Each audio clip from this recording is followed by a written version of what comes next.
आज हम royal research के एक बहुत ही दिलचस्प विश्लेषण को समझने वाले हैं। ये एक ऐसी टेक्नोलॉजी के बारे में है जो हमारी डिजिटल दुनिया को एक तरह से चलाती है, और इसका नाम है NoSQL डेटाबेस। तो सबसे पहले एक बुनियादी सवाल से शुरू करते हैं। आज की दुनिया में डेटा इतनी तेजी से बढ़ रहा है, मतलब विस्फोटक तरीके से, कि उसे स्टोर करने के जो पुराने तरीके हैं वो अब हांफने लगे हैं, वो अब काम नहीं कर पा रहे। देखिए, जो ट्रेडिशनल डेटाबेस होते थे वो एक करीने से सजी स्प्रेडशीट की तरह थे, सब कुछ बिल्कुल व्यवस्थित, प्रिडिक्टेबल। लेकिन आज का डेटा वो तो बिल्कुल अलग है। वो मेसी है, उलझा हुआ है और पल पल बदलता रहता है। तो असल प्रॉब्लम है क्या? ये प्रॉब्लम एक चीज पर आके टिक जाती है, जिसे कहते हैं रिजिड स्कीमा, यानी एक बिल्कुल पक्का तय किया हुआ ढांचा। मतलब ये कि अगर डेटा की ज़रूरतों में कोई बदलाव आता है तो पूरे स्ट्रक्चर को बदलना पड़ता है, और ये काम ना सिर्फ मुश्किल है बल्कि बहुत महंगा भी पड़ता है। जाहिर है, इससे इनोवेशन की रफ्तार तो धीमी होगी ही। और बस इसी चुनौती का जवाब बनकर सामने आया NoSQL। ये डेटा के बारे में सोचने का एक बिल्कुल नया नजरिया है। चलिए देखते हैं कि ये है क्या और क्यों इसे इतना बड़ा गेम चेंजर माना जा रहा है। तो NoSQL का मतलब है not only SQL।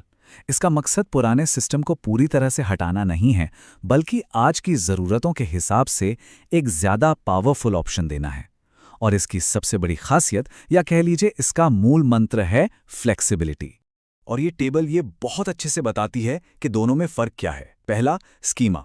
Traditional database का ढांचा बहुत सख्त होता है, जबकि NoSQL का लचीला। दूसरा और सबसे बड़ा फ़र्क है स्केलेबिलिटी, मतलब डेटा बढ़ने पर सिस्टम को कैसे बड़ा किया जाए। पुराने सिस्टम वर्टिकली स्केल होते हैं, यानी आपको एक ही मशीन को और बड़ा और महंगा बनाना पड़ता है। लेकिन NoSQL ये हॉरिजॉन्टली स्केल होता है, मतलब आप कई छोटी छोटी मशीनों को जोड़कर लोड को बांट सकते हैं। और हाँ, ये सिर्फ टेबल वाले डेटा तक ही सीमित नहीं है, ये कई अलग अलग तरह के डेटा को भी हैंडल कर सकता है।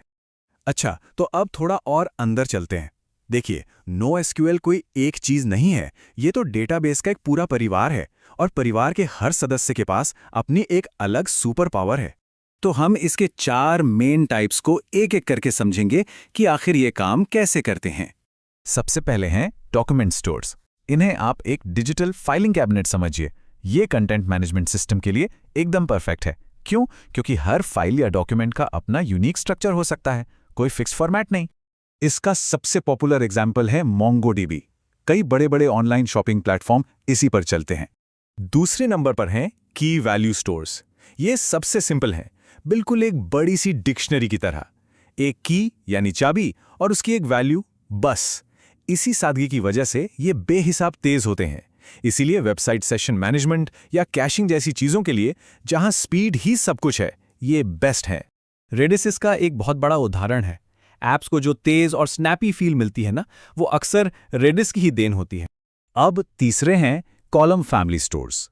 इन्हें खास तौर पर बहुत ज्यादा, मतलब बहुत ही ज्यादा डेटा को हैंडल करने के लिए बनाया गया है, जो कई सारे सर्वर्स पर फैला हो। इसका आइडिया गूगल के बिग टेबल से आया है। इसी वजह से अपेची कैसेंड्रा जैसी टेक्नोलॉजीज, इंटरनेट ऑफ थिंग्स यानी IoT डिवाइसेस से जो लगातार डेटा की बाढ़ आती रहती है, उसे संभालने के लिए एकदम सही साबित होती हैं। और आखिर में चौथे नंबर पर है ग्राफ डेटाबेस।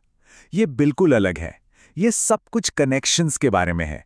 यहाँ डेटा से ज्यादा जरूरी डेटा के बीच का रिश्ता होता है।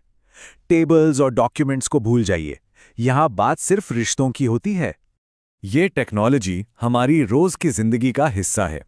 सोशल मीडिया पर जब किसी दोस्त का सजेशन आता है या बैंक किसी फ्रॉड को पकड़ता है, तो उसके पीछे यही ग्राफ डेटाबेस काम कर रहा होता है।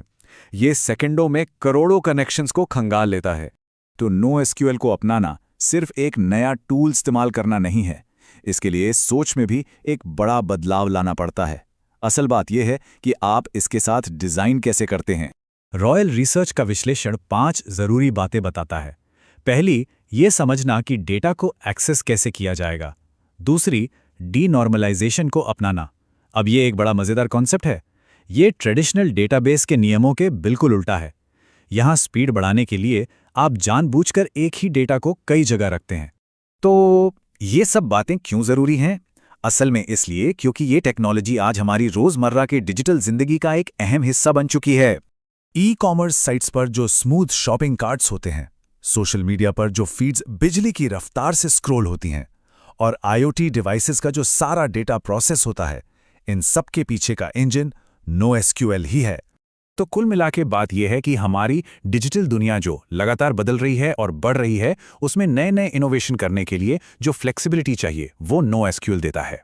और अंत में ये एक बड़ा सवाल छोड़ जाता है, जैसे जैसे डेटा और भी ज्यादा और जटिल होता जाएगा, सही डेटा आर्किटेक्चर चुनना सिर्फ एक टेक्निकल फैसला नहीं रह जाएगा। ये एक स्ट्रेटेजिक फैसला होगा जो आने वाले कल की दिशा तय करेगा।